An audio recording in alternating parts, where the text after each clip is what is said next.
Eu não estou de férias, posso despachar, tá certo? E mesmo que tiver, né? Tranquilo. Bom, então, estamos aqui para a defesa pública, com o público, né? Do Lucas Kozinski, do trabalho Violência e Outras Práticas Cotidianas, Malé, Paraná, 1914-1940, com a banca aqui, composta pelo professor Clóvis, a professora Nádia, e numa sessão que estava acontecendo na Universidade Federal do Paraná, por uma questão logística e de otimização dos recursos, ou melhor, da falta de recursos, né? Mas a gente já de imediato quero agradecer a disposição de todos que estão aqui para que esse evento acontecesse dessa maneira que está acontecendo, né? Então, podemos começar da seguinte maneira. O Lucas pode fazer uma pequena apresentação do trabalho dele, né? Uns 15 a 20 minutos, por aí. E depois a arguição da banca. O de sempre, tá certo? Então, com você a palavra. Então, boa tarde a todos e todas. Né? Gostaria de agradecer a banca tanto pelo processo de qualificação quanto agora pelo processo de defesa. O professor Clóvis por disponibilizar o espaço, a professora Nádia por ter aceito vir para cá fazer a lição e o professor Eric por não ter medido esforços para transformar esse momento realmente em uma banca efetivamente presencial. A minha dissertação, como o professor Eric já adiantou, é intitulada Violência e Outras Práticas Cotidianas em Malé, 1914 e 1940. Não seria possível nós escrevermos esse texto sem as principais fontes que nós trabalhamos, que foram os processos criminais. Os processos criminais trabalhados fazem parte do fundo da comarca de Malé. Foi um fundo cedido ao Centro de Documentação e Memória da Unicentro no ano de 2012. Conta aí aproximadamente com 6 mil processos criminais, no recorte de 13 até 2006. São homicídios, lesões, furtos, defloramentos, enfim, os mais variados crimes praticados em Malé. Malé surgiu nas proximidades de uma colônia chamada Rio Claro, fundada no Vale do Iguaçu em meados do século XIX. E com a construção da linha férrea ligando São Paulo ao Rio Grande do Sul, os trilhos chegaram às proximidades dessa colônia e se originou uma nova parada chamada Estação Marechal Malé. E ali começaram a entrar inúmeros outros imigrantes, principalmente de descendência ucraniana e polonesa, e o mundo começou a crescer, a se desenvolver, e em 1912 se tornou município. Em 1928 foi fundado o termo jurídico e os crimes passaram a ser processados ali mesmo. É a partir então que nós temos esses documentos no CEDOC.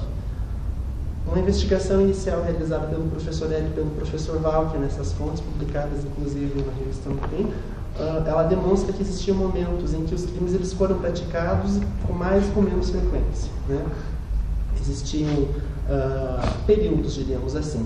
Por uma questão de recorte temporal, nós trabalhamos então com os processos que foram processados em 1913 até 1940. O gráfico ilustra muito bem essa questão. O gráfico também possui seus limites. Nós vemos que na década de 10 e na década de 20 existem poucos processos criminais comparado à década de 1930, e o motivo para isso é que realmente eles estão ali depois da fundação do termo. Então, primeiro foram processados em São João do Triunfo, depois em União da Vitória, e eu mesmo fiz uma investigação nas fontes de União da Vitória e vi que não existem mais processos criminais de Malé lá. O que a gente então está escrevendo é uma história, vamos deixar claro que é uma história com lacunas, ela não está completa. Nesse recorte temporal, em 1913 e 1940, nós trabalhamos com os crimes de homicídios e lesões corporais. Eles fazem parte da maioria dos processos e são considerados os casos mais graves, porque eles atentam diretamente contra o corpo ou contra a integridade física e exigem, consequentemente, uma explicação mais consistente por parte do Poder Judiciário. Essa é a tese do Chesney, na História da Violência, que ele escreve lá na década de 80. Os crimes de homicídio são 22 e lesões corporais são 28. Nós temos, então, totalizando aí 50 processos criminais que nós trabalhamos no processo da dissertação. Selecionadas as fontes, nós buscamos, então, responder uma pergunta, Quais são as práticas cotidianas possíveis de serem identificadas nessas fontes criminais? E a forma que nós buscamos responder essa pergunta foi através da sistematização dos 3 capítulos que compõem a dissertação. No primeiro capítulo, que nós intitulamos Documentos Criminais como Fontes para a História das Práticas Cotidianas, Nossa intenção foi identificar teorias capazes de nos auxiliar a pensar na produção das fontes criminais e também no uso delas como fontes para a história da vida cotidiana, né? Nesse sentido, a noção de governamentalidade, desenvolvida lá pelo Foucault na década de 70, ela se tornou bastante útil, né? Ela expressa uma tentativa do Estado de controlar o crime, né? O crime no Paraná no século XX.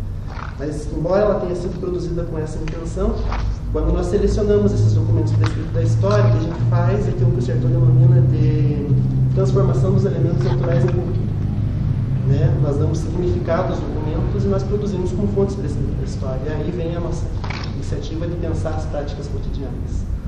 A primeira prática, e a mais óbvia, com certeza, é a prática da violência, né? As fontes não surgiriam se não fosse pela prática da violência. Enquanto violência, nós nos reportamos a noção desenvolvida novamente pelo Chesney como uma imposição de força bruta de uma pessoa sobre a outra, de forma a submetê-la. É um conceito complexo, né? É limitado, mas ele serve para nós pensarmos essas práticas de violência nas fontes, porque nós estamos trabalhando com processos criminais de homicídios e lesões. Mas ele é limitado porque ele não dá conta de todas as violências existentes. A psicológica ou a simbólica, por exemplo, elas não podem ser pensadas nessa definição. E, além do mais, esse conceito ele oculta uma distinção entre as práticas de violências e as práticas de violências criminalizadas, ou seja, as práticas de violência que são denunciadas como crimes. Por vezes, uma prática de violência pode ser um crime, por vezes, um crime não precisa ser uma prática de violência. Então, é preciso fazer essa distinção. Enquanto crime, nós recorremos às contribuições de uma historiadora chamada Maria João Vaz. Ela trabalhou com os crimes portugueses no 19 e no 20, e ela entende o crime como um atentado aos valores de uma determinada sociedade que, em um determinado período, né, em um determinado tempo, a ponto de que a pessoa acusada de cometer esse crime, ela fosse denunciada para que fosse punida pela lei, né? E é uma concepção mais próxima da sociologia do que da área jurídica, né? Porque na área jurídica, para que exista um crime, precisa existir um criminoso. E nas fontes depois nós vamos ver que não, né? Que os criminosos eles não aparecem. Há uma limitação do Poder Judiciário em produzir esses criminosos. Uma concepção sociológica não, o que importa é a denúncia. É a forma como as pessoas entenderam que houve um crime, alguém morreu, alguém foi ferido. Então, essa definição serviu mais para a gente poder pensar nas práticas de violência criminalizadas em Malé. Outra contribuição dela, que ela trabalha mais com o crime em Lisboa, ali publicado em 2014, foi a preocupação que ela teve em descrever a forma como as pessoas detidas buscavam justificar suas práticas de violência, ou seja, atribuir um significado àquelas práticas. E a gente buscou perseguir esse mesmo caminho nos documentos criminais de Malé, tentar entender como os maletenses, quando eles eram detidos, quando eles eram acusados, eles justificavam suas práticas de violência. Essa foi a nossa intenção principal no capítulo 2. Mas quando as pessoas elas são intimadas para depor, elas não falam só sobre o crime, né? Elas falam sobre o que elas estavam comendo, o que elas estavam bebendo, se elas estavam dançando, enfim. Elas falam da forma como elas consumiam a vida que era lhes dada cotidianamente, numa linguagem mais sertaneja, nas operações de consumo, né? E é nesse sentido que as fontes se assemelham também muito às letras de caixa do Michel Foucault, trabalhadas tanto na vida dos homens infames quanto em Vigiar e Punir. Elas expressam o uso individual do poder e elas revelam ali uma inteligibilidade sobre a vida cotidiana. Então, buscando dar visibilidade a esses aspectos, é que nós trabalhamos o capítulo 3, as astúcias ordinárias, né? É aquilo que as fontes nos possibilitaram trabalhar. No capítulo 2, práticas de violência nos documentos criminais de Malé, a nossa intenção, como já foi dito anteriormente, foi apresentar a forma como as pessoas denunciadas justificavam as práticas de violência. É um capítulo bem mais exaustivo, porque foi muito mais quantitativo, e eu não vou ficar me atendo a todos os dados por causa do tempo, e também por causa da questão que ele é cansativo, né? Mas eu vou tentar trazer os principais aspectos desse capítulo, né? Em 20% dos 50 casos, as pessoas justificaram os crimes como acidentes, né? Isso quer dizer que 90% deles como resultado do uso inadequado da arma de fogo e 10% acidentes de trânsito. Em ambos os casos, todos os crimes praticados por homens, né? Você vê até um monopólio masculino do uso das armas ali, né? Os acusados são homens entre 20 e 30 anos, solteiros, alfabetizados. Quando eles contratam os advogados, as apelações das defesas são: passado de um ano e não conseguido localizar o acusado, ou então uma testemunha, a prescrição, como prevê o próprio Código Penal. 10% recorreram à loucura, e aí o acusado era internado. 20% causalidade do fato. Se as testemunhas disseram que viram o acusado cometer um crime, não tinha escape, não, mas eu cometi, mas eu não tinha intenção de cometer. E aí existia também a causalidade do fato amparada no Código Penal. E quando as testemunhas diziam que sabiam do crime só por ouvir dizer, né, a ausência de provas era acatada com sucesso, como aconteceu nos 20% restantes. Mas nem sempre os crimes eles são praticados de forma não acidentais, né, ou não intencionais. A maior parte deles destaca-se como justificativa a defesa da honra, seja ela masculina, feminina, individual ou familiar. Na família, por exemplo, os crimes praticados eles equivalem a 16% de todos os casos. Né? E é ali que aparece a participação das mulheres, somente nesse momento. Né? E elas aparecem como esposas protetoras do lar. Né? Elas não defendem a honra pessoal somente, mas elas defendem também a honra do marido e a honra dos filhos, quando necessário. As acusadas estão de 4 a 34 anos, casadas, alfabetizadas. Quando elas defendem a honra pessoal dos filhos, é porque o marido era geralmente um marido muito agressivo ou embriagado, e elas acabam matando e justificam que mataram por legítima defesa e são absolvidas por causa disso. E quando elas defendem a honra do marido em situações como, por exemplo, a perca de emprego, então elas vão lá tirar satisfações com o patrão, e aí elas acabam agredindo o patrão, e aí elas são sumariamente condenadas. Né? Mas existia uma outra tática, né? Você deixa a malé, e aí o Poder Judiciário não consegue mais te localizar e você acaba sendo absolvido porque o crime foi prescrito. Então aconteceu também isso nesses casos. Os esposos já aparecem mais relacionados aos crimes passionais. Né? Eles recorrem à violência após um ciúme excessivo das suas mulheres, da suspeita de infidelidade matrimonial, da recusa das mulheres a retornar aos laços do casamento. Né? São homens entre 19 e 51 anos, casados e alfabetizados. Quando as testemunhas dizem que realmente eles cometeram os crimes, eles dizem que cometiam, mas cometiam por perturbação dos sentidos, e eram absolvidos. E quando as testemunhas dizem que não sabiam do crime, ou se sabiam por ouvir dizer, a ausência de provas era empregada como aconteceu nos 66,3% restantes. Né? Ainda no âmbito da família aparecem os castigos. Né? As lesões corporais praticadas pelos pais ou pelos responsáveis das crianças, e tinha a intenção de corrigir alguns comportamentos considerados inadequados, né? Se intrometem em conversa de adultos, ou então suspeita de roubo. E aí aparecem acusados de 22 a 39 anos, casados, alfabetizados. Quando eles dizem que eles realmente cometeram aquela violência para o juiz diz assim, não, mas você cometeu para castigar a criança. Então não é uma lesão corporal, é um castigo. Desqualificava o exame de corpo de delito e acontecia a absolvição. Quando as pessoas elas diziam que só sabiam do crime por ouvir dizer, novamente a ausência de provas era acatada com sucesso, como em 66,6% dos casos. O restante dos crimes saindo do seio familiar são a defesa da honra individual masculina, né, que é o que predomina na maior parte dos processos. Em 12% dos casos restantes, os crimes ocorreram após a invasão da propriedade ou após conflitos motivados pela ameaça da perda de heranças ou de bens. Né? Os acusados são homens de 30 a 50 anos, casados e alfabetizados. Quando as testemunhas dizem, por exemplo, que eles cometeram um crime, mas cometeram porque estavam ameaçados ou porque, pela legítima defesa mesmo, alguém invadiu a propriedade deles, alegava-se a legítima defesa e eles eram absolvidos como em 50% dos casos. Na ausência das testemunhas ou de provas mais concretas, a ausência de provas predominava em 50%. 12% dos casos aconteceram pela dificuldade dos homens em respeitar ordens ou hierarquias sociais, né? Sejam nos serviços públicos ou nos serviços privados, fossem ordenados por policiais, pelos professores, pelos vendedores, pelos fiscais, porque parecia que antes qualquer ordem dada, ambos eram primeiramente homens. Né?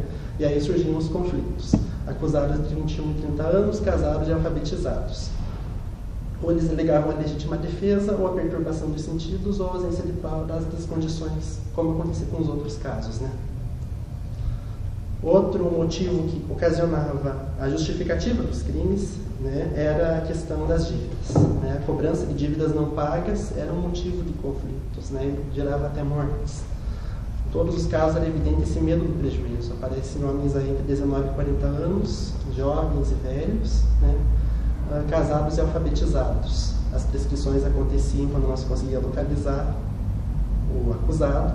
A legítima defesa, quando as testemunhas diziam que não, realmente ele cometeu, mas cometeu pela legítima defesa. E a ausência de provas, como aconteceu constantemente nos outros casos. Essa parte é mais repetitiva, então não vou ficar me tentando. Mas a maior parte dos casos, 30% deles, aconteceram em locais destinados para o entretenimento desses homens. Né? São as casas comerciais, os botequins, os bailes, as festas, os clubes, e os crimes são entendidos como afrontas às masculinidades e só acontecem porque são motivados pelo uso excessivo do álcool. Né? Os homens aparecem na maioria entre 19 e 52 anos, a maior parte entre 20 e 30 anos, casados, alfabetizados.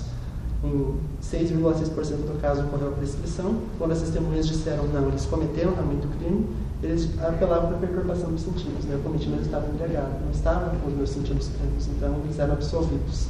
A legítima defesa 20% e a ausência de provas 59,9%. As testemunhas não se intimidavam, diziam, eu só sei por ouvir dizer, eu só vi de longe, não sei quem começou a encrenca. E assim não existia condenação nos processos de Malé. Esses casos encerram a nossa análise no capítulo 2, de forma bem geral mesmo. E aí no capítulo 3, como já havia dito anteriormente, a intenção foi discutir as astúcias ordinárias, esses outros aspectos que são possíveis dos processos criminais. São as operações de consumo, e elas são fáceis de serem exemplificadas a partir das espacialidades em lugares.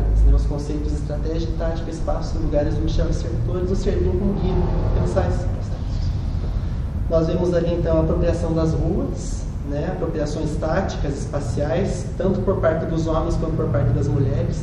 Se um lado a Câmara Municipal ela tenta esquadrinhar o espaço urbano, definir um lugar para que é certo, as pessoas se apropriam para cantar, para dançar, para conversar, para se solidarizar, para brigar, para circular informações. E há distinções, enquanto os homens eles caminham mais livremente, as mulheres elas aparecem sempre acompanhadas ou voltando da missa. Então, são as operações de consumo daquele espaço.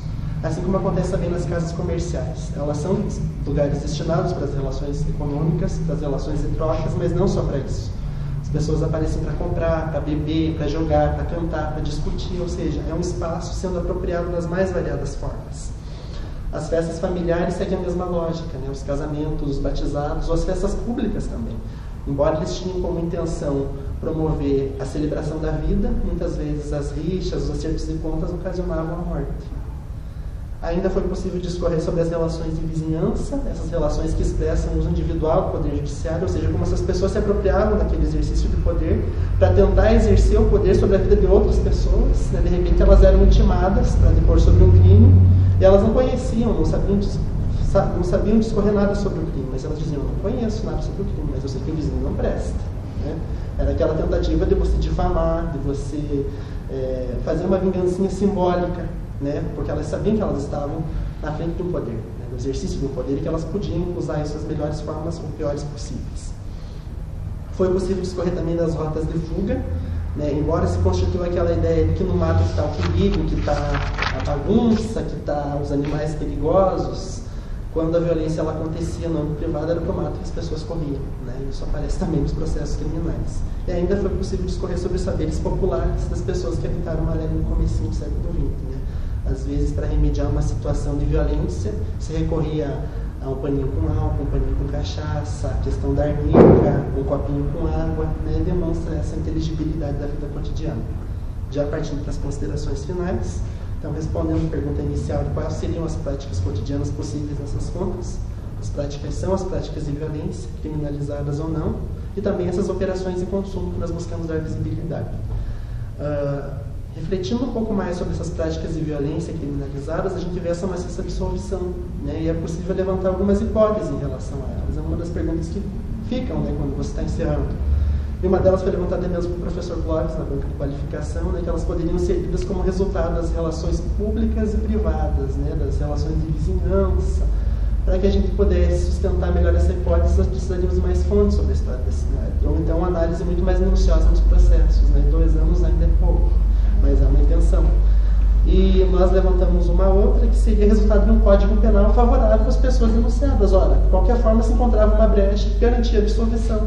Mas para que a gente possa trabalhar, para que a gente possa aprofundar essa hipótese, a gente precisaria comparar com outro contexto. Aí seria interessante comparar com o Irati, por exemplo, para ver se esse mesmo Código Penal de 1890 ele servia da mesma forma para um município e para outro.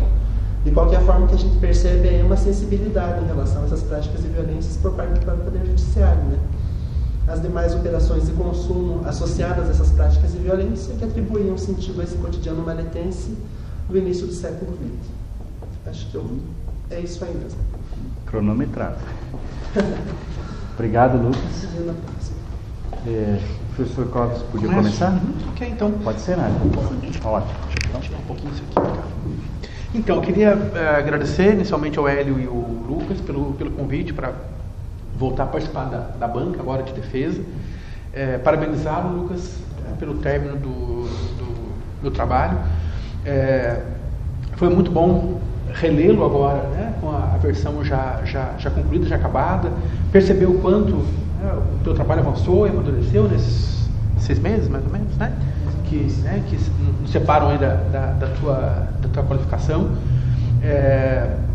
Sempre, eu acho que eu comentei isso na qualificação e reitero, né, é legal para mim que tem interesse nesse objeto, que é nesse campo de investigação que é a história do crime, perceber, né, que esse campo tem avançado também aqui no Paraná, ainda que um tanto timidamente, né, porque se você pegar em outros estados, outras regiões, já a produção consolidada, aqui a gente está ainda consolidando, né, essa área de investigação, e eu acho que o teu trabalho é uma contribuição muito significativa, né, nesse sentido de buscar consolidar uma investigação em torno à história do crime, né.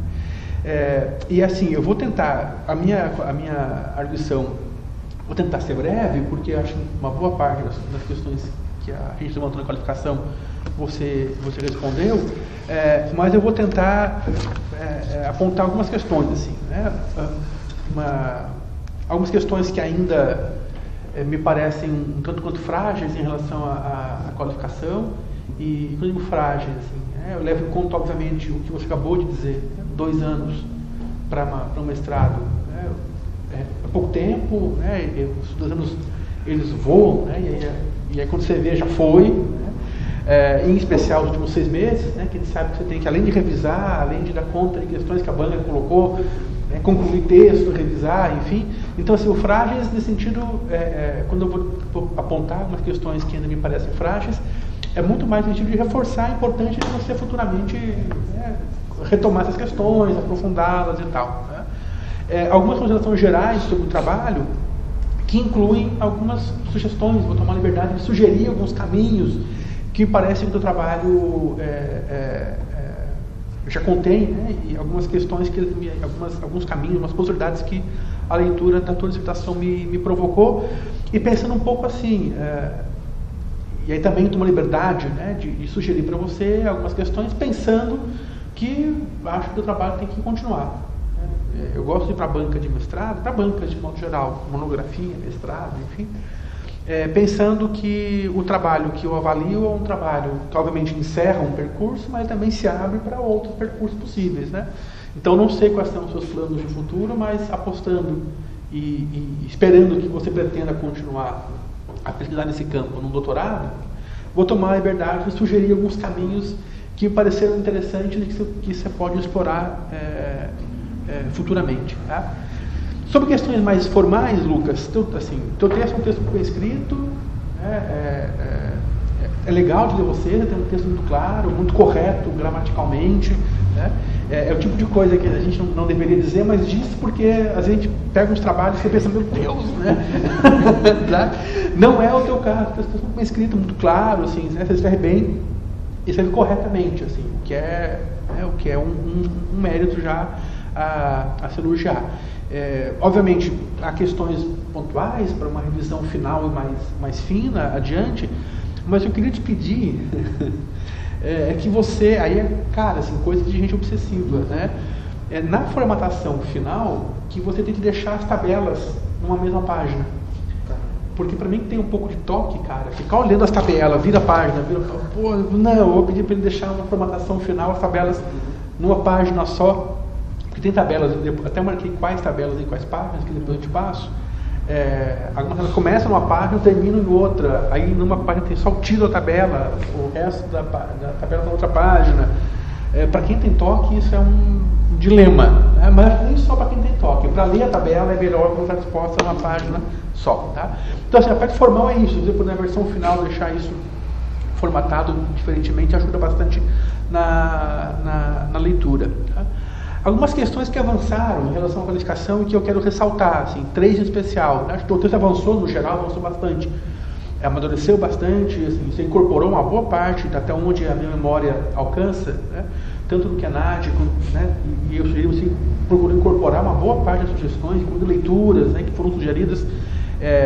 Então, assim, quero parabenizá-lo por isso e destacar três aspectos, né, das coisas que avançaram que me parecem mais significativos. Né. Uma, reiterar, na verdade, não nem destacar, mas reiterar o que eu já disse na qualificação. Né.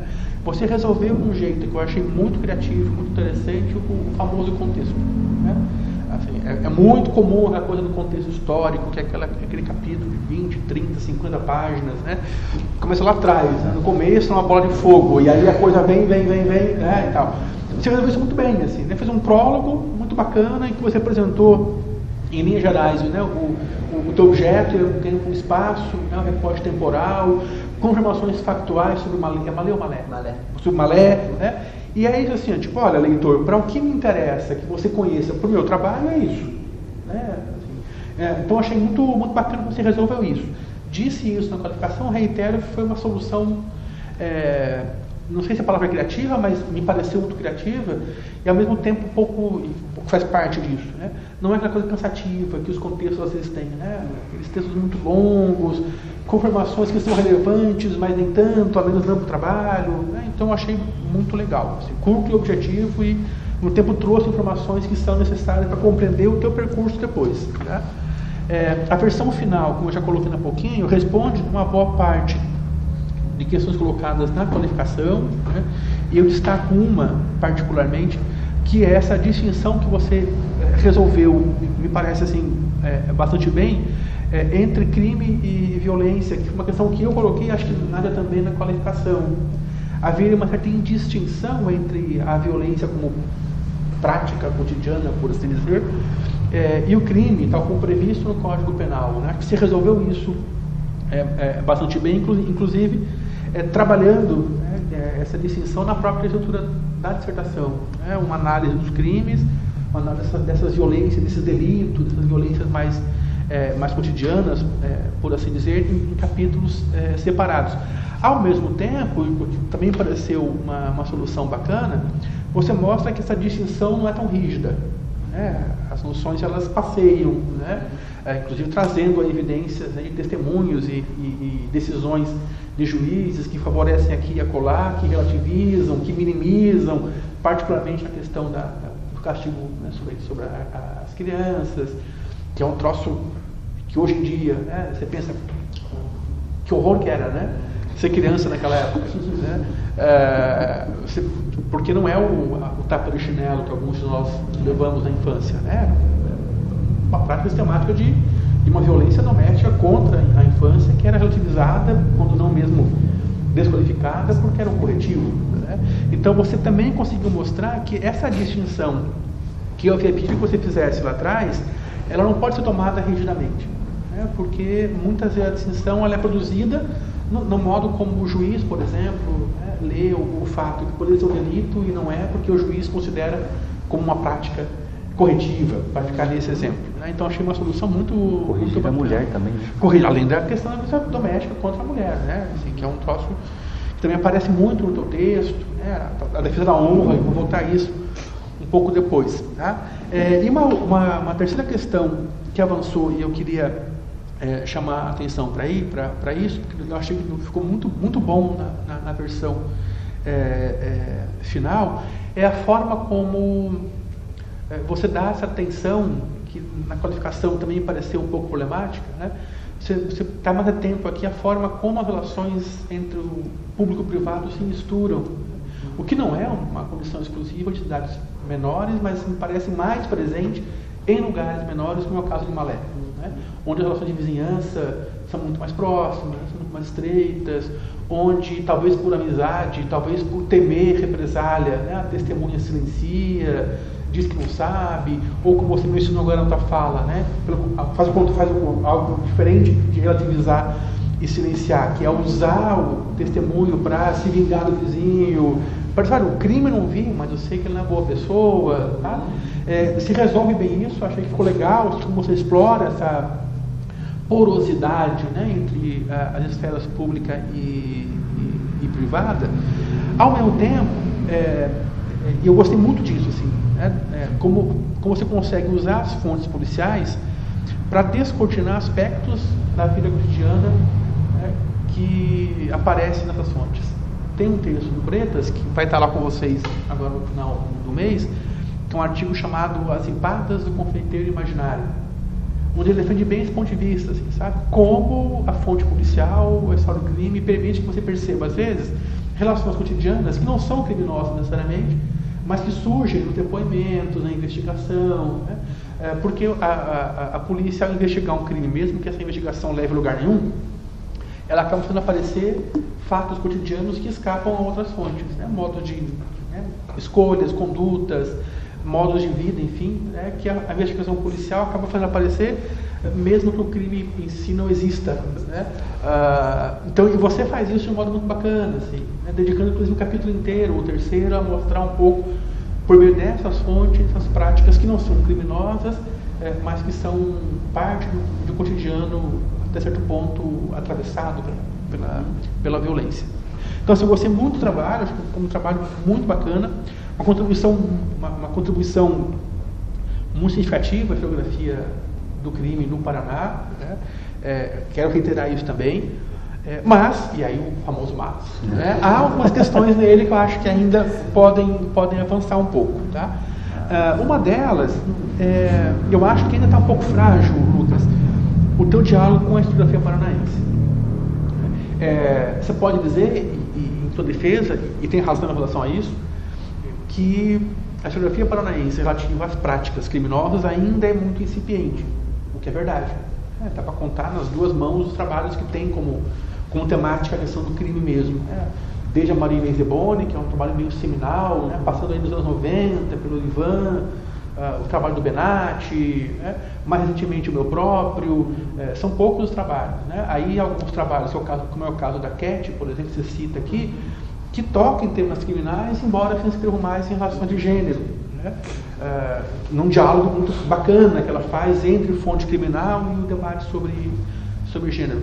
Então, assim, é uma produção ainda incipiente, mas ela está aí, ela está posta, e acho que você se apropria dela muito fragilmente ainda. Acho que futuramente, obviamente não é para você fazer isso agora nessa versão, né?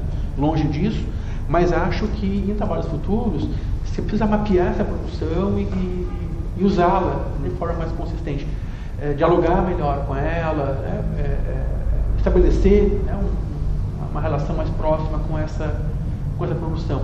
Porque, assim, você cita o trabalho da Cat mais de um momento, cita a minha tese em alguns momentos, e o trabalho que vocês já fizeram lá junto com o Hélio em relação a essas fontes com as quais você trabalha. Mas se limita quase que a isso, né? O teu diálogo com a historiografia paranaense. Acho que futuramente precisa ampliar um pouco esse debate. Do mesmo modo, ainda resta um pouco frágil o diálogo com a historiografia do crime.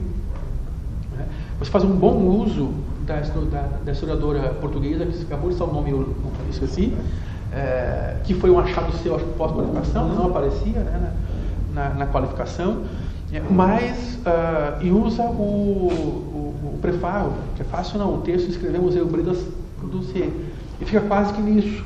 Né? E aí sim, diferente da produção paranaense, há uma produção muito expressiva em história do crime, no Brasil e fora.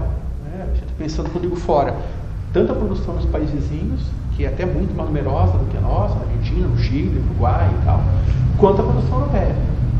Obviamente, não estou pretendendo que você faça um levantamento exaustivo, até porque nem tudo que está posto e produzido te interessa.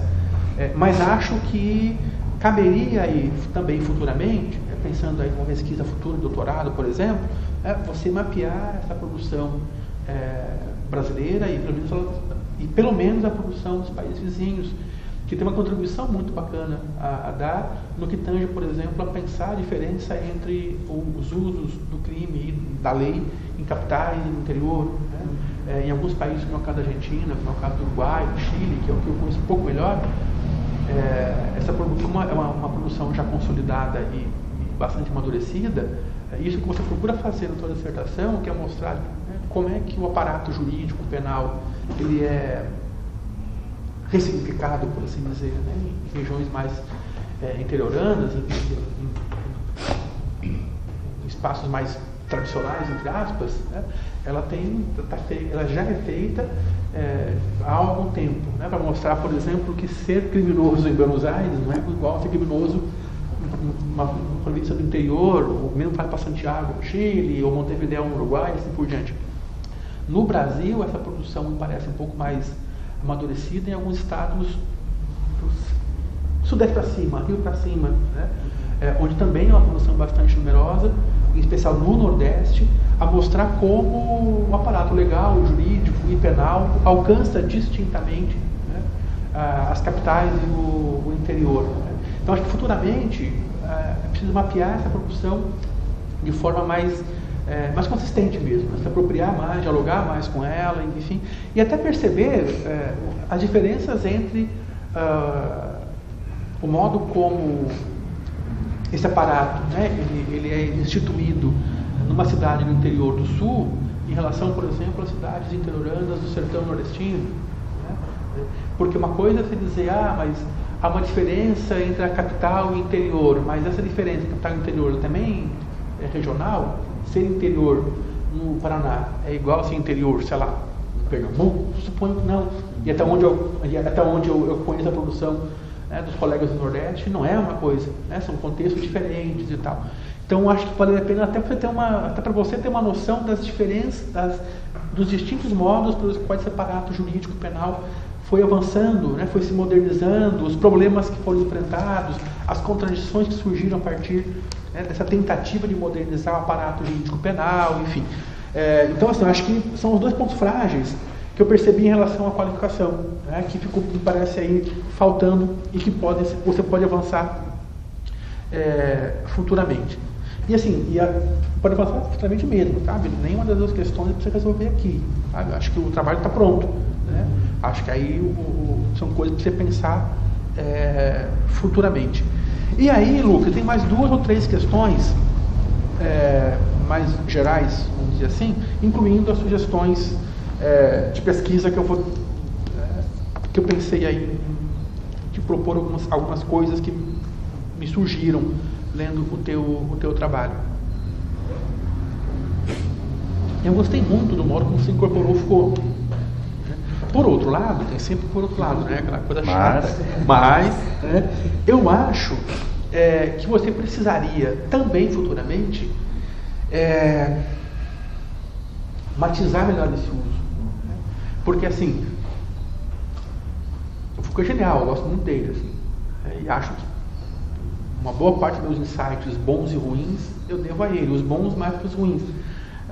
Por outro lado, Foucault escreve a partir de um ponto de vista de uma realidade que é francês do século XIX. Né?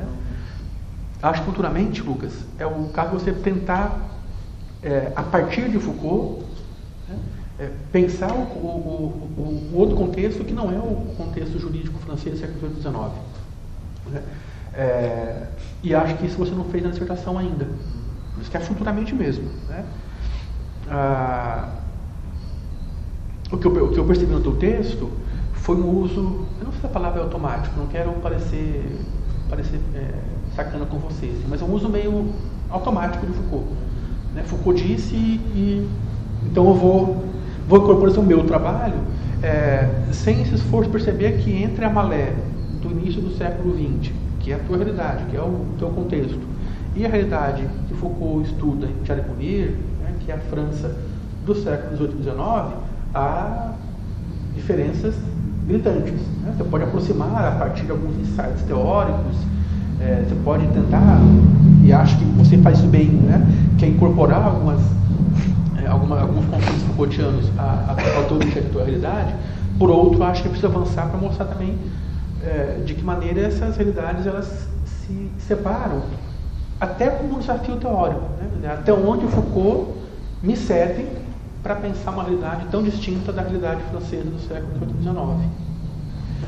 Isso me leva a uma segunda questão, ainda dentro disso. Né? Uma vez que você se apropria de Foucault de forma tanto quanto aspas automática, você também perde de vista que a construção do aparato jurídico penal no Brasil deve menos ao pensamento jurídico francês e mais à herança portuguesa. E E são coisas muito diferentes. Né? A tradição jurídica, a tradição penal francesa e a portuguesa, né, beberam em fontes muito distintas e produziram aparatos penais, né, legislativos, enfim, também bastante distintos. Acho que futuramente também acho que você pode se apropriar e dialogar mais de perto com a produção do campo do história do direito, né, que tem feito esse trabalho de, também em alguns casos, a partir de Foucault, né, pensar a construção do aparato jurídico penal no contexto português e como esse contexto português vai informar, por exemplo, a construção dos códigos criminais e penal brasileiro nesse período que vai do Segundo Reinado até a República. Dá um exemplo. Né? Enquanto Foucault está pensando num contexto que é o de modernização do aparato jurídico e penal no Brasil, até o Código Criminal do Império, que é de 30, a gente ainda era regido pelo Código, sempre esqueço o nome disso. Ordenações Filipinas. Você pode dizer, mas ele foi sendo relativizado ao longo do tempo. É verdade, mas como letra legal era o que valia ainda. Né? O nosso Código Criminal do Império, ele dava com um dilema que não é um dilema francês, né? Que é a escravidão. Como punir desigualmente negros e brancos, negros escravos libertos e brancos. Né? Então a gente tem algumas questões postas aos nossos juristas. No Código Penal da República não a gente ainda está lidando com uma sociedade marcadamente desigual, em grande parte pela herança escravista. Né? O Código Penal da República é de 90, a República tem 1 ano, a abolição tem 2. Né? A gente está lidando com a herança escravista de um modo muito claro. Né? Em resumo, assim, né, para não me alongar muito mais nisso, eu acho que falta essa pegada de tentar perceber, ou tentar, não é nem perceber você percebe, tentar descrever, problematizar de forma mais clara, né, os caminhos pelos quais se constituiu no Brasil esse aparato jurídico que deve mais a Portugal, a herança portuguesa, do que necessariamente a herança francesa. E aí eu sugiro a leitura de um historiador e uma historiadora que tem feito um trabalho muito bacana, eu gosto de um deles. Acho como leitura meio pesado, assim, porque são juristas escrevendo sobre história, né? Sobre o direito, a linguagem é um pouco diferente da linguagem que a gente costuma usar como historiadores, que é o Manuel Espanha. Eu gosto muito dele, assim, e ele é um português, talvez acho que hoje o grande nome, né, dessa história do direito em Portugal, com fortes vínculos com o Brasil. Ele vinha aqui para Curitiba todo ano, pelo menos por ano e tal. E a Gislene Neder, que é do Rio de Janeiro, e ela faz esse trabalho que eu sugiro que você faça, que é mapear a transposição do pensamento jurídico lusitano para o Brasil, mostrando como o nosso direito penal em grande medida herdeiro, né, de uma tradição portuguesa. Inclusive mostrando, e é bacana, mostrando quanto o iluminismo português, que obviamente vai informar os códigos penais lusitanos, ele é muito distinto do iluminismo francês, por exemplo, né? O que também obriga a distinguir no Foucault o modo como Foucault está pensando a influência iluminista no discurso legal francês, e o quanto essa coisa iluminista é distinta no Brasil, porque a gente está lendo, embora a gente lê os franceses, especialmente o iluminismo português que vai nos influenciar aqui, e ele é diferente, ele é mais conservador, né? Ele é distinto do francês, que é reformista, o nosso é bastante conservador, distinto do francês, que é anticlerical, o nosso é bastante religioso, marcadamente católico, né? E por aí vai. Tá? Então eu acho que isso é importante também pensar, para você pensar futuramente. Aí mais 2 coisas eu encerro.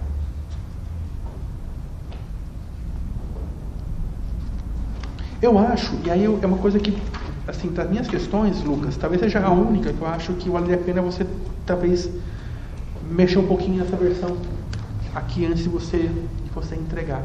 Na página 36, porque tem que ser questões para você pensar futuramente e tal. Essa é uma questão que me incomodou um pouquinho e acho que não era nada que você consiga fazer numa última revisão. Na página 36, num rodapé bastante longo, isso não é uma crítica, é um elogio, o rodapé para mim é uma arte, assim, sabe? Fazer um bom rodapé, um troço que eu acho legal. Eu gosto, né? Esse segundo texto, né? Esse texto, pequeno texto que é parte do texto principal, eu acho isso muito legal. Então eu digo longo é um elogio, não é uma crítica, é para você manter ele longo, né? Aliás, acho que você vai alongá-lo se você for acatar a minha sugestão. Vai virar uma página. Vai virar uma página. Porque assim, ó, página 36, rodapé 63, nota 63. Você faz um texto falando um pouquinho sobre a historiografia europeia, a produção europeia dos anos 70 e como ela já empregava fontes semelhantes para a análise da vida diária. Ou seja, a questão da violência, dos delitos e tal. E aí você vai para o Leroy lá do Rito, do Montaigu, você vai lá para o Queijo dos Verbos do Ginsburg, né? Mas você não chama atenção, e eu acho isso importante, né, para o fato de que pensar o delito nesses períodos, e em especial estou pensando a análise que o Ginsburg faz do Menocchio, é muito diferente do que você faz no século XX. E por várias razões, a começar pelo fato de que a noção de crime com a qual você trabalha não está presente no século XVII e XVII. Né? Não está nem no Montaigu, não, na verdade, XVII não, século XVI e XIV. Né? Nem no Montaigu do século XIV, nem no Fiuri do século XVI e XVII, que é o período que o Ginsburg analisa lá o caso de Menocchio. Né? O aparato jurídico mobilizado no processo contra o Menocchio é muito diferente, né, do aparato jurídico mobilizado nos processos criminais que você analisa, né, já no século XX de Mallet. Assim, para além da diferença óbvia, né, o contexto europeu do Renascimento, né, o contexto de Mallet do século XX, há toda uma produção de significados, né, ao delito e ao crime que são muito distintas e que são muito diferentes. Né? E aí eu acho que um dado importante é você estabelecer como um corte sempre simbólico, né, o século XIX, né, como um momento em que de fato a noção de crime moderna vai surgir, vai se consolidar. Né? Uma noção de crime moderna que deve, entre outras coisas, né, a uma mudança demográfica, né, com as cidades se tornando, né, um espaço privilegiado, né, de influência populacional, demográfica, né, a presença mais expressiva, né, dos meios de comunicação de massa, da imprensa, da literatura, né, fomentando essa percepção nova sobre o crime, uma segmentação, inclusive institucional, né, muitíssimo mais definida, muitíssimo mais clara do que anteriormente, né, o hospital para os doentes, o hospício para os loucos, a prisão para os criminosos. Né. Há todo um conjunto de mudanças que vão acontecer na passagem do 18 para o 19, né, que vão colaborar para se definir o crime de um modo, o delito de um modo distinto do que se entendia por crime e delito anteriormente. Né. Eu acho que a tua nota não deixa isso claro, e acho isso importante, né, para não parecer que você surja uma relação meio imediata entre os contextos do Menocchio, por exemplo, e os contextos modernos, né, a noção moderna de crime. Aí, nesse sentido, que surgiu uma leitura, e eu posso passar um artigo especial dele que acho que ajuda a pensar isso, que é do Dominique Califat. O Califat é um francês, historiador francês, acho que hoje tem uma grande referência em história do crime na produção europeia, né, e que mais recentemente vem sendo traduzido no Brasil também. Né, alguns artigos dele traduzidos, e o primeiro livro dele, né, depois de 20 anos, lançado pela Indusp, agora no começo desse ano. Né. Mas tem um artigo dele que chama-se Os Lugares do Crime, em que ele discute por que o século XIX é um século importante nessa mudança operada na percepção do crime. Mas não do crime não existisse antes. Se mata e se rouba desde há muito tempo. Né? Mas o que no XIX opera essa mudança, né, no modo como o crime é percebido e significado, né, inclusive nos discursos científicos, né, que é outra razão pela qual essa mudança operada. O XIX que faz surgir a tecnologia, né, que é a ciência do criminoso, né, que é o saber que trata especificamente da questão criminal, em especial do criminoso. Então eu te faço esse artigo porque eu acho que esse artigo te ajuda a pensar um pouquinho esse ponto de inflexão que o Califat defende, né, ser o século XIX em relação à questão criminal, para que você né, dentro do possível, tente deixar isso claro nessa nota. Então não é para você abandonar a tua nota, porque de fato há um interesse, né, pelo delito, pelo desvio, né, que antecede os anos 90 e 2000. Por outro, acho que é importante você deixar claro que esse interesse, e mesmo o uso de fontes que, como os processos inquisitoriais, no caso do Menoca, por exemplo, né, são distintos do uso que você faz, né, em relação às fontes criminais de Malé. Por fim, e por último, eu encerro então, né, as sugestões. Assim, não é nenhuma sugestão que comporta pequenas subsugestões. Né?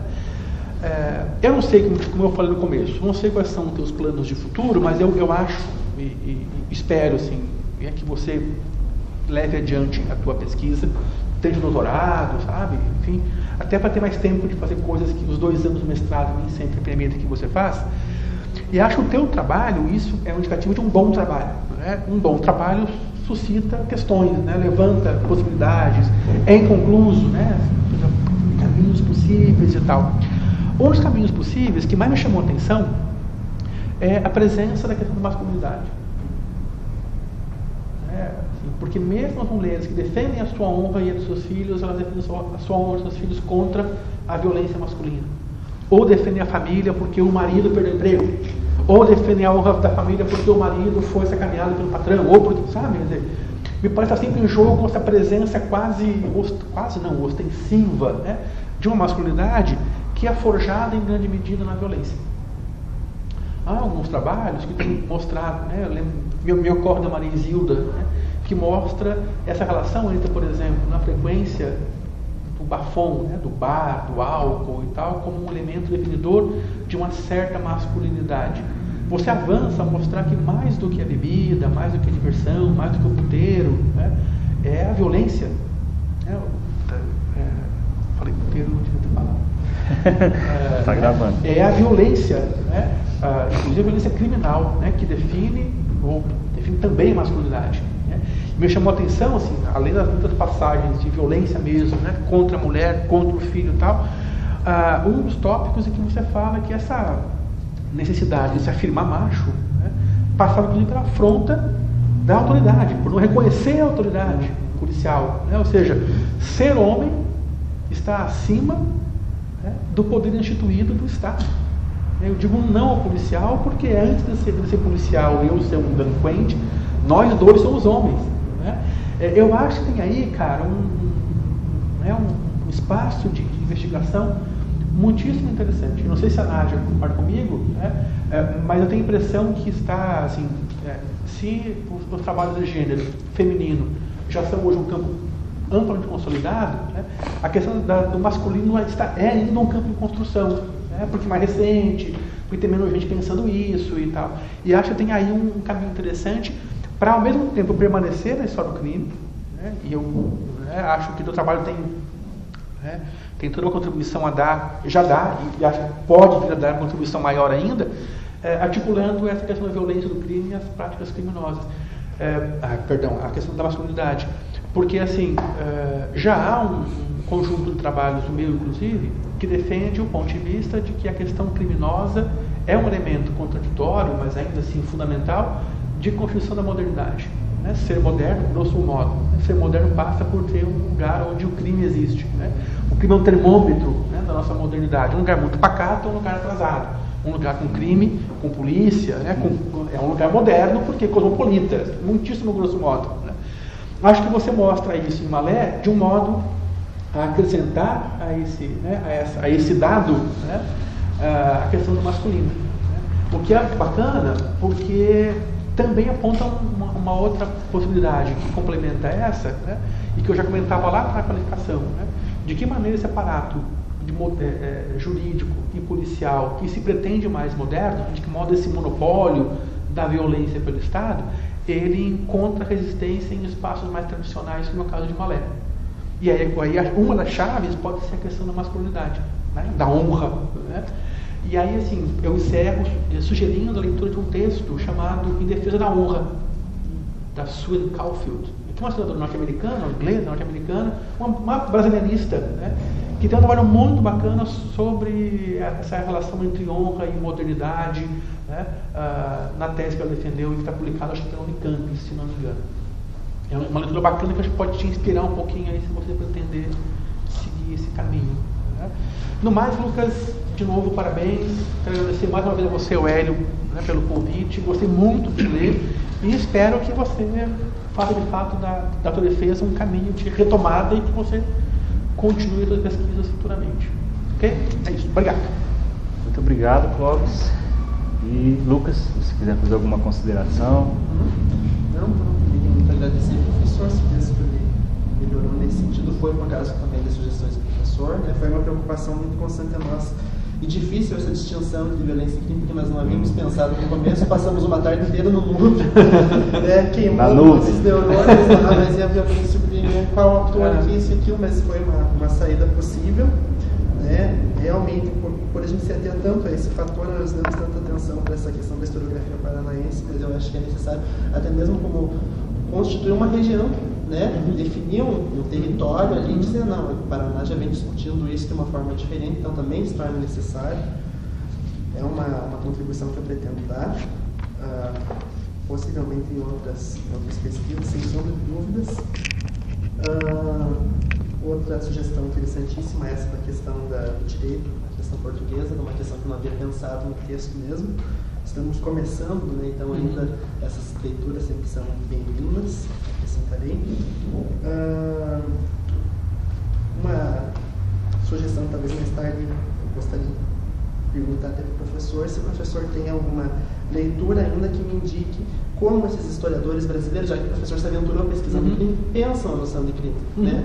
Porque quando nós estamos trabalhando, nós sempre pensamos assim, a Maria de Viana Machado, o próprio Charuto, eles trabalham com o crime já com uma noção cristalizada, né? E isso induz uma dificuldade que nós estamos enfrentando, né? Como nós podemos pensar pela historiografia essas definições de crime? Então, se o professor puder dar essas sugestões, vai contribuir muito.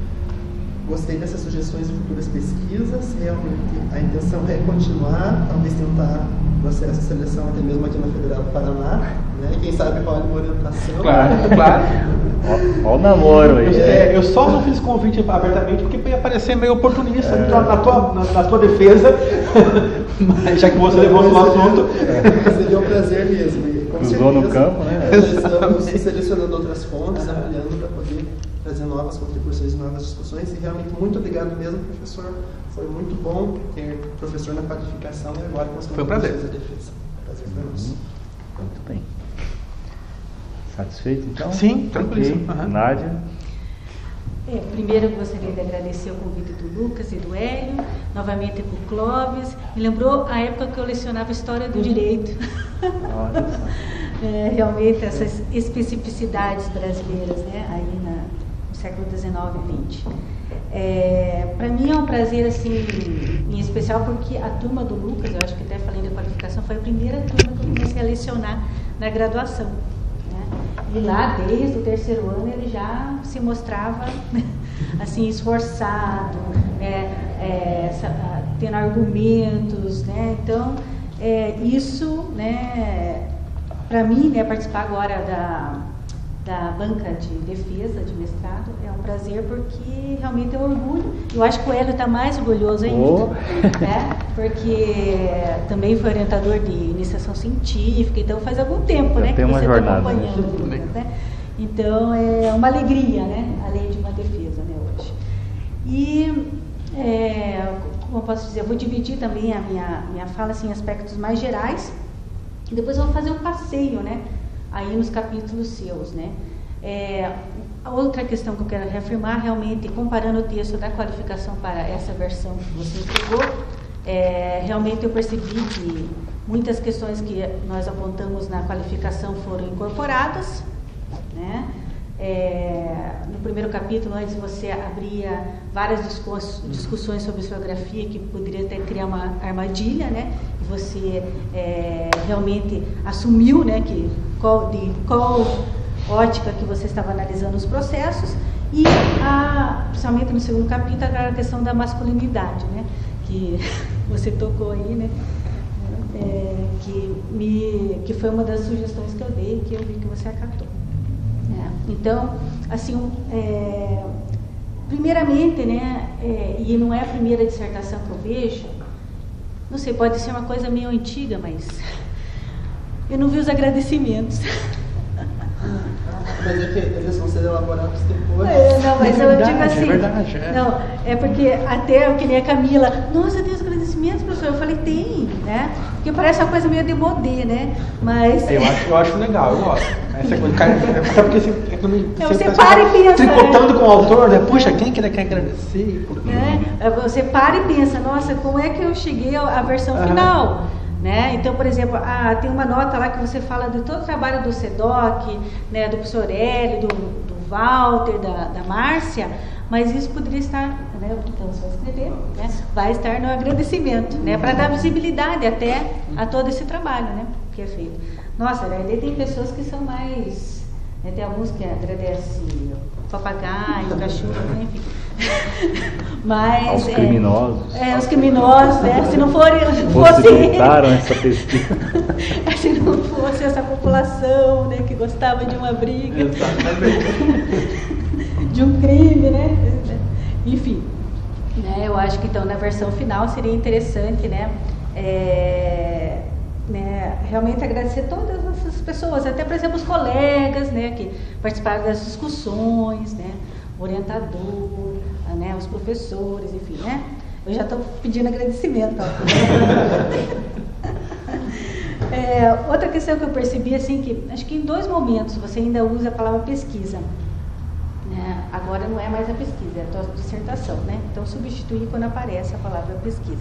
É aquela questão que você está, né, naquele processo de construção, você parece que ainda está, né, na pesquisa, mas agora você entregou a dissertação. Né? Então são coisas pequenas.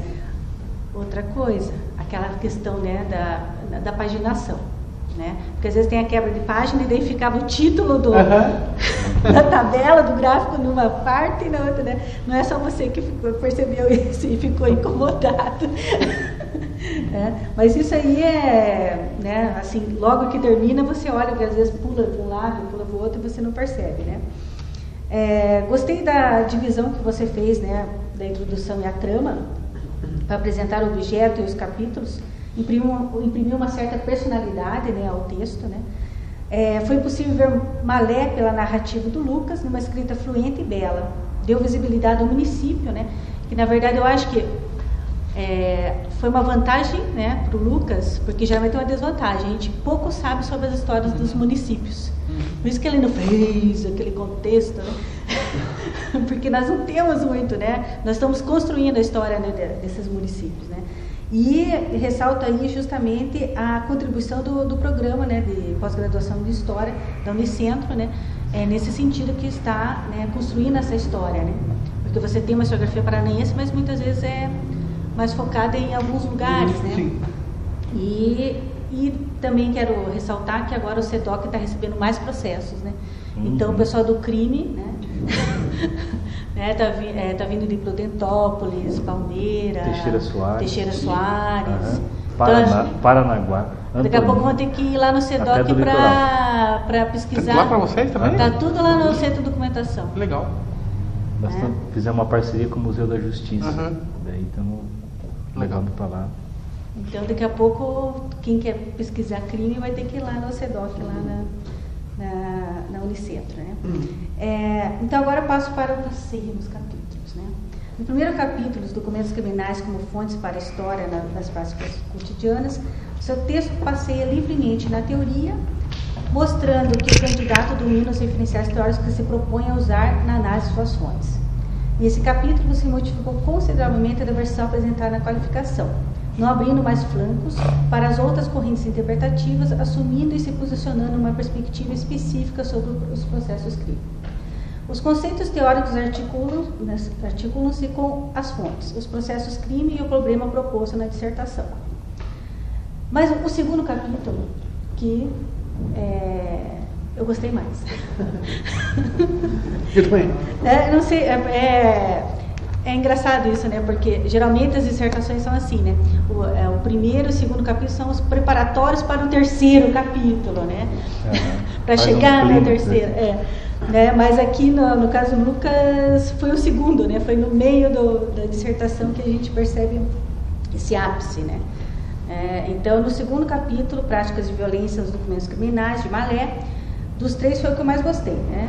No qual você analisou os processos criminais, permitindo, a partir da descrição dos mesmos, percebermos como viviam homens e mulheres em Malé do período. Os lugares de sociabilidade, como os bailes e as casas comerciais, as relações estabelecidas entre os personagens dos processos, como os homicídios e lesões corporais estavam associados aos papéis de gênero, apesar que você não fala disso diretamente. Né? Porque você fala da masculinidade, mas não envereda nessa discussão, né?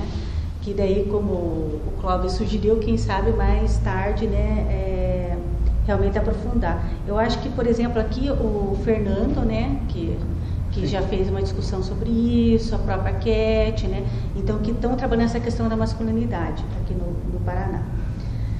Então, o riscar o chão e portar as armas, não respeitar ordens e autoridade, a honra masculina como um jogo entre homens, como menciona Bourdieu. A honra masculina e a virilidade não poderiam ser rompidas ou desafiadas sem uma contrapartida violenta do que se considerava ofendido. Apesar de você apresentar apenas 2 casos de violência de autoria feminina, demonstra a especificidade dessa associada mais a ofensas familiares e para salvaguardar o grupo familiar, né? Então, né, o predomínio, né, realmente dos homicídios e lesões corporais aí a atores masculinos, né, não permitem, digamos, uma comparação mais a fundo, né, porque né, são só 2 casos de autoria feminina. Mas isso já é um indício, né? E o interessante é assim, né, que desde a qualificação, né, é o indivíduo que quer que o outro beba com ele, e se ele diz que não quer beber, já é uma ofensa, né? Então ele tem que beber, né? Ele está vendo que não vai acabar bem aquilo, mas tem que beber com o indivíduo, senão é uma ofensa, né? Aí vai bebendo, não, vou embora, daí o cara vai atrás, aí vão beber mais, daí tem que beber mais, né? Porque senão, né, vai ofender o indivíduo. Então realmente essa questão da masculinidade, né? Ou então, você veio aqui para tocar ou para se divertir, né? Daí o outro responde atravessado, daí o outro já, né? Já dá um tiro, enfim, né? Quer dizer, comigo ninguém responde atravessado, né? Essa questão das dívidas também, né? No fio do bigode, né? Então não dá para fazer negócio com esse indivíduo porque não é no fio do bigode, né? Ele não respeita a palavra empenhada, né? E daí já também, né? Então, nossa, realmente dá para explorar muito essa questão num trabalho adiante, né? Gostei muito, como eu disse, né? No terceiro capítulo, Astúcias Ordinárias, você analisa o outro lado dos processos criminais, né? Que por meio dos testemunhos você pode ter uma rede de solidariedade entre os vizinhos. Então, né, na hora que está acontecendo a briga, todo mundo, né, se esconde, né? Tá. Mas daí quando né, foi ferido, já corre lá, né? Vamos ver o que a gente pode fazer agora que o negócio já aconteceu. E vamos ver o que a gente pode fazer. Vamos pôr aí uma marmica, vamos colocar uma cachaça, né, para ver se né, o cara com tiro, né? Vou pôr uma cachaça ali para ver se funciona. Álcool. Vou desinfetar. Se não tiver um copo d'água, serve. Né? Aqueles casos assim também que a mulher já está vendo que também o marido com o amigo estão ali conversando e a discussão está enveredando para um caminho que não vai acabar muito bem, né? Daí ela vai lá, fala com o sogro, vai lá, faz alguma coisa, né? Aí quando ela vê que não tem mais jeito, ela pega a criança e sai correndo, né? De casa. Rota de fuga, né? Ou da violência doméstica, né, que a mulher vai, nossa, ele vai me bater novamente, então eu vou, né, para o mato, né? Então, interessante, mas ainda eu achei que esse terceiro capítulo, não sei, talvez é possível com o processo criminal trabalhar, mas pareceu assim, em alguns momentos até, acho que eu vi uma repetição de uma parte do processo que estava no segundo, no terceiro, né? Talvez... Né? Acho que até por causa do fôlego da fonte, né? Que eu já não sou do crime, né? Então eu não conheço muitas fontes. O interessante também é que muitas vezes nos testemunhos, e isso a gente vê, por exemplo, no processo de defloramento, né, que a vítima acaba sendo culpabilizada, né? Aquela lá como que é o nome dela? A Janina, que quebrava as vidraças, né? Então, de repente, mataram a Janina e daí um dos dizia, mas ela realmente, ela ficava quebrando as vidraças. Né? Na verdade, eu não tiro, tipo, a razão do indivíduo que matou. Ou então, do Atanásio, né? Que também era encrenqueiro, né? Então, de uma certa forma, aquela questão de estar associada a um papel que é esperado, né? Tanto a vítima quanto o agressor, o réu, né? Se ele está, por exemplo, nos processos de defloramento, né? Se é um rapaz que é trabalhador e tal, então, né? Agora já a moça, veja, ela andava assim, sabe? Então, né? De uma certa forma, você acaba julgando também moralmente, né? Os envolvidos, né? No processo. Eu me lembrando também do trabalho da Angélica, né, que ela trabalhou com os processos nesses lugares de sociabilidade, né, nos bailes, né, nas casas de comércio, e ela apresentou uns relatórios, acho que era da década de 40, né, já não pega aí, mas eram relatórios do estado do Paraná. E nesses relatórios tinha uma grande associação assim dos índices de criminalidade com a questão da não alfabetização, né? E o interessante é que, pelo que eu me recordo aqui, todos são alfabetizados, né? O que será que mudou? Né? Fiquei pensando né? Vocês que são do crime, o que aconteceu da década de 40 para cá. E outra coisa que eu percebi também é que o crime compensava lá em Malé. Né? Porque ninguém foi preso. O crime compensava. Era, tipo assim, né? Moral da história, né? O crime compensava lá em Malé. Porque daí, ou os testemunhos não tinham muita certeza, ou o indivíduo sumia um ano e daí prescrevia, né? Ninguém foi condenado, né? E às vezes, assim, casos que... Sérios, né? Bem, morte, né? Como não ser sério? Enfim, né? Realmente o crime compensava lá em Malé. E o que mudou então, será? Vocês que estudam essa questão da década antes da década de 40 e depois da década de 40. Talvez, professora, seja a forma como eles entendiam a alfabetização, né? Talvez só assinar um nome fosse uma forma de, sabe ler e escrever, e depois se tornou mais rigoroso, né? Tem que analisar o Código Penal de 40, porque eu trabalho só com o Código Penal de 1890. Talvez uma alteração nesse sentido, mesmo porque o Código Penal de 1890 ele não vem acompanhado do Código Processual, né? Não tem uma forma, uma hora eles importam do Paraná, né? E depois some esse código. Então, como aconteceu o andamento do processo, só vai ser esclarecido no Código Penal da década de 40, né? Talvez seria mais ou menos nesse sentido. Me permite uma parte? Me parece muito parecido a questão de ser organizado com ser trabalhador. Né? O sujeito matava, roubava, estrangulava, deu diabo. Na frente do legado, não, sou trabalhador, eu trabalho. Né? Por quê? Porque o cara era pedreiro, então tinha um trabalho aqui, outro tinha um trabalho colar. Ele não era um trabalhador no sentido burguês da palavra. Ele também não podia ser um desempregado, porque estar desempregado pesava contra ele no processo. Né? Então, frente à autoridade, todo malandro é trabalhador. Né? O que é esse trabalhador? Eu faço um bico aqui e vou colar, mas e agora? Não, nesse momento eu estou sem trabalho porque eu sou pedreiro, estou sem trabalho. Me parece algo parecido com o ser alfabetizado, né? É o que o Lucas fala, assim, você assinar o nome. Não ser alfabetizado, depois contra. Né? Então, o ser alfabetizado é um estado social.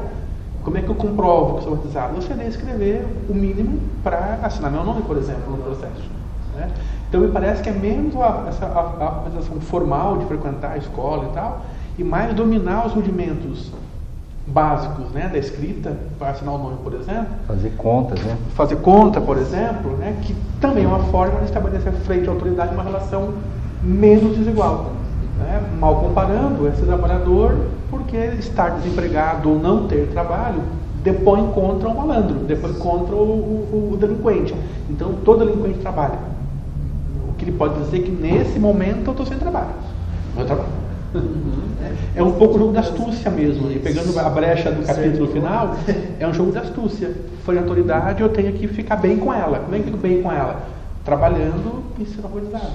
Uma coisa que eu percebi Claro que também... falta dados empíricos, né? Mas parece que é uma possibilidade. Porque o próprio censo de Malé, né, foi feito em 1920, ele não traz muitos dados, né? Não tem alfabetização. Tem quantas pessoas, quando são casadas, os bens mil, só, né?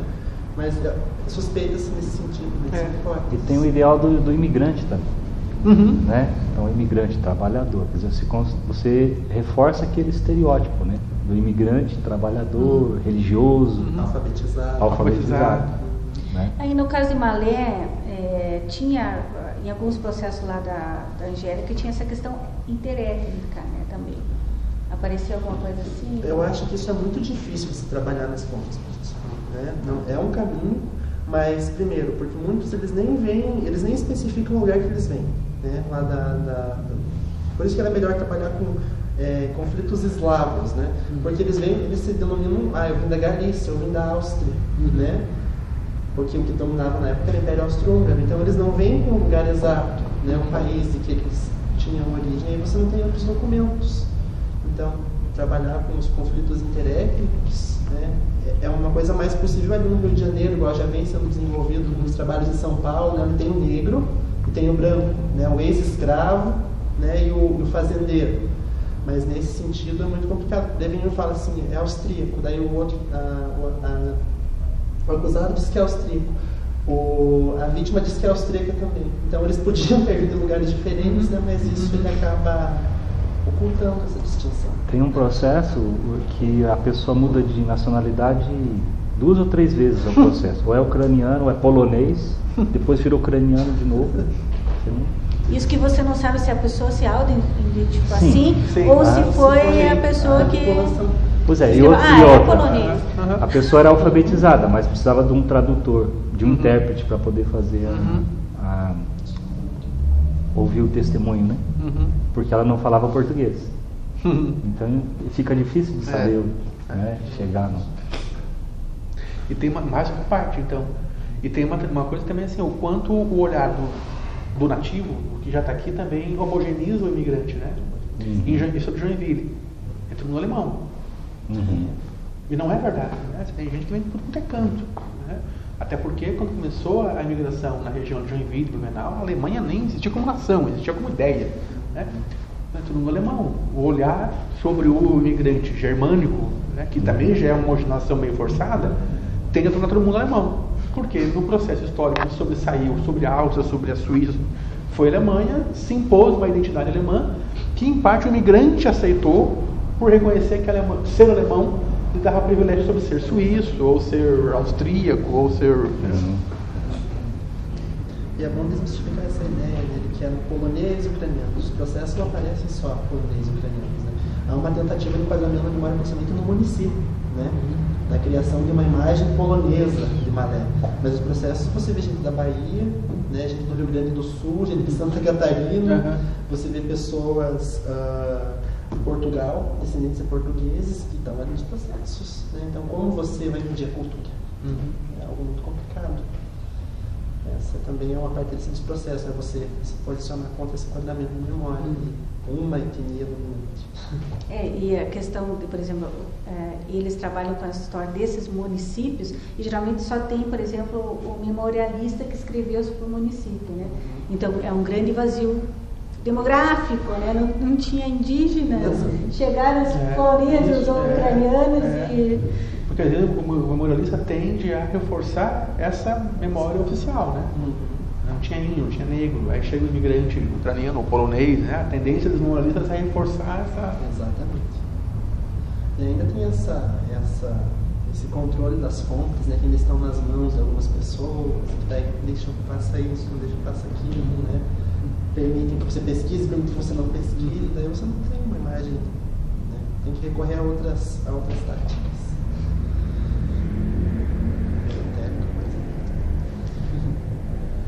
Mais alguma questão, Nádia? Não. Mais alguma consideração, Lucas? Também só queria agradecer a professora Nádia, a professora aquela que além de todo esse respeito para o professor mesmo, a gente tem um carinho à parte, porque desde a graduação mesmo, auxiliando nas pesquisas que às vezes nem eram, né, na área dela. Eu estou pesquisando isso, então olha, lê esse livro aqui, pega aquilo, vai por aqui, né? Lembro da disciplina também, né, de história, historiografia da cultura, nós trabalhamos cultura brasileira, né, e a professora, vamos ficar só na cultura, porque há um interesse da sala em ficar na cultura, e acho que isso está todo um diferencial, né? Eu agradeço muito pelas contribuições, e o texto evoluiu muito graças também ao professor. Uhum. Bom, eu também tenho a agradecer a vocês. Eu acho que é isso mesmo, é uma construção coletiva, né? O conhecimento é uma construção coletiva. Além do grupo de pesquisa, eu acho que essa participação de vocês foi fundamental, né, no trabalho do Lucas. Eu me sinto meio paizão, né? Com certeza, porque, né, vendo esses meninos crescerem, se formarem. E se o Lucas vier para cá, Clóvis, pode ter certeza que é um excelente aluno, sim. Um menino que não tenho dúvidas, que dá, né, dá o sangue ali para a coisa funcionar, né? Então, eu acho que eu já disse para eles isso aqui, o núcleo de pesquisas em história da violência está começando com eles, e eles estão começando em alto nível, porque eles estão muito esforçados, né? Muito esforçados, estão indo com um gás muito bom. É claro que eu acho que o que vocês falaram aqui, as coisas que vocês estão percebendo no trabalho, né, principalmente o Clóvis que pesquisa, eu acho que essas coisas a gente precisa conversar, né? E acho que a sua contribuição para o núcleo de pesquisa acho que vai ser boa, né? Assumo total responsabilidade por essas, às vezes, a orientação que faltou, que eu acho que é assim mesmo, a coisa está se constituindo, né? Mas eu tenho consciência de que o respeito pelo Lucas e pela forma dele desenvolver a coisa, acho que isso ocorreu, entendeu? Acho legal isso, ver que ele conseguiu produzir a partir dos caminhos que ele foi escolhendo e foi traçando. Então foi muito gostoso, Lucas, ver esse seu desenvolvimento, né?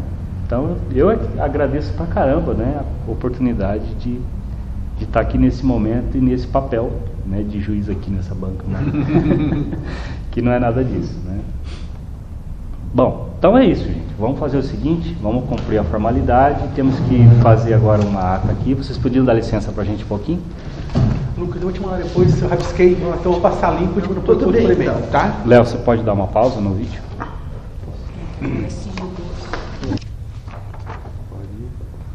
Ato de defesa número 52, dizendo que neste dia, neste horário,